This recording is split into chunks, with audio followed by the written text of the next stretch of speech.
and then their rent goes up, and the cost of goods goes up, and they don't get a higher standard of living. So both groups made key decisions that screwed you over. And now we're heading back towards reindustrialization because China is getting inflation. Is that also part of like the real estate crisis, or is that something I totally did? It's not unrelated, but the base of any economy is the produced good. It's extractive resources, and it's what's the word I'm looking for? Value added processing. So you have extractive resource. You take whatever that resource is. It could be clams, right? You're going to have clams that you put in cans, that you do something with, you freeze it, you make it so you can ship it. That is value-added processing, right? The extraction might be separate than the processing. You may have somebody who's a clam harvester, and he sells it to a clam processor. So the processor does value-added processing. He ends up with a waste product, the shells. The calcium's worth money. So that's a byproduct. It's an unintended product they can make money off of. So if they're smart, they go ahead and process it. Outside of those kinds of things, everything else is somebody that's supported by that. That's why the service industry was a failure for the United States. And I'm not explaining economics, I'm explaining Newtonian physics, only it doesn't sound like it. If you look at Newtonian physics, you don't create or destroy matter, right? The real wealth isn't created or destroyed, it's shifted around. It's the process where people make economic value come out of it. There's a library like right behind us, so I can just go in there, and I bet they'll have like a lot of books about this stuff. You might find a lot of books on it, and it is a good library. But if you want to find more information on it, I recommend talking to individuals who are smart, like this guy, and looking on your phone, because you've got the Library of Alexandria in your pocket. Of course. If you learn how to search on that and how to discern the biases by the different resources, then you can find information between the words. But listening to guys like this that know what they're talking about, looking at their bias and their context and learning from that is really valuable. But you can also learn by examining the fixed evidence. If you can go online, and every one of those manuals he's talking about, the TM manuals and the other ones, technical manuals, those are available for free as PDFs, portable document files. I'd recommend that anything you're studying, if it's related to military logistics, you go and see how it's related and what it says in the manuals, because there's a wisdom there. War demands a certain realism that goes beyond feelings. All the feelings in the market, whatever, and that stops having value when it comes down to, you got two sets of guys, they're the same size, you got the same budget for both sides, each one's managed by two different people. One side's going to live through it, and the other side's going to die because of it. And the wisdom he's talking about is very important. Thank you for letting me film you, Chris. Oh, no, yeah. This is a really interesting little thing. What's your name? Darren. Darren, nice to meet you, Darren. I'm Gabriel. Gabriel. That's a very excellent name. Thank you. Sorry to interrupt your... Oh, no, you're fine. I just looking at the people. At all the people. What brings you guys here today? Say again? What brings you guys here today? The veterans thing they were doing. They asked us to be out here. Nice. And I did 24 years in the Air Force. You in the service? Thank you for your You in the service. service? No, as far as I... bearing about you. Oh, no, as far as I know, it was my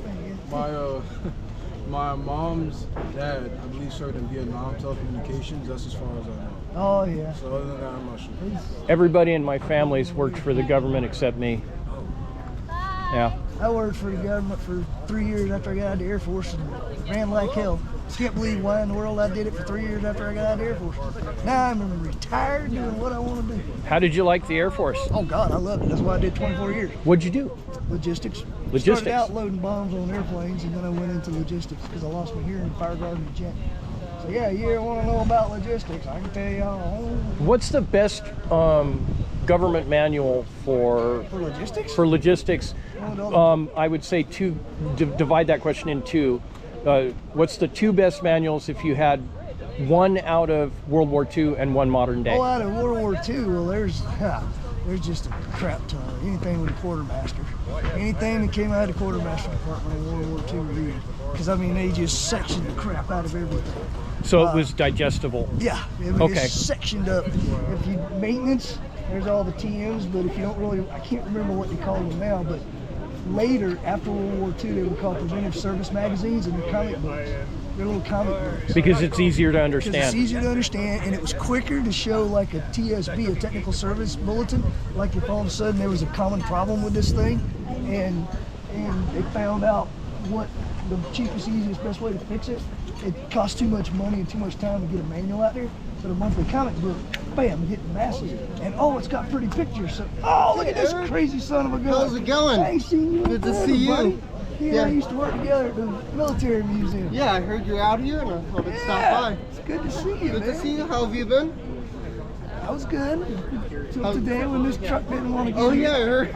Yeah, I heard you guys were part of the military vehicle. I'm like, oh yeah, Eric's part of that. And I think you were at lunch when I came by earlier. Oh yeah. Yeah, I'm here, buddy. I'm here. Well, you should be. What year are you in now? Sophomore-ish. Yeah. Yeah. That's awesome. Yeah. How have you been? How's life? Good. I aced my technical test. Oh, for, nice. Differential yesterday. Nice. I'm going to automotive. I taught myself everything I could on this, and now I'm going to CWI, so they can teach me the rest. Running pretty well. There's a lot of first through third, yeah. First through third. Yeah, fourth gear doesn't want to go right now. Okay. They ain't got no power. But I'll fix that this winter. Nice. Head brake broke today. Ooh, that's not good. I just telling him you can't have one of these things without. Issues. Yeah. And you know all those tools I carry in my truck? Oh yeah. They're not in there today because I was working on the truck the past Oh, yeah. 2.5 weeks. And of course it broke. A lot of miles, a lot of years. A lot of years. So Yep. 54, that's about 60,000 miles on it. What year Yeah. is it? 80 This one, years, David? it's 44. 44.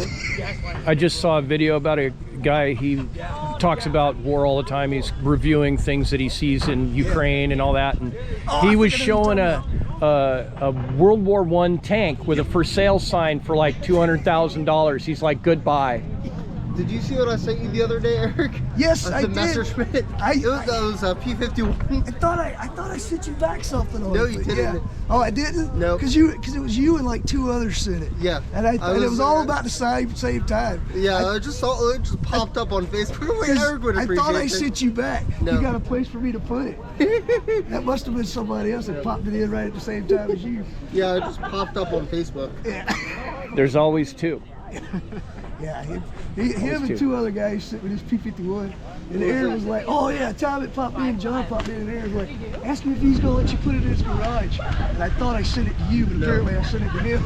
Yeah, there was a P-51 just on Facebook Marketplace the other week. $30,000. Yeah, 30,000. $30,000. 90% complete. Well, I don't know if it was original though. It said $30,000. Yeah, it was weird. Have you seen We the go in together and put it on a stick out here. Have you seen the Russian videos where they're recovering stuff? They've got some guys in Ukraine and some older videos of guys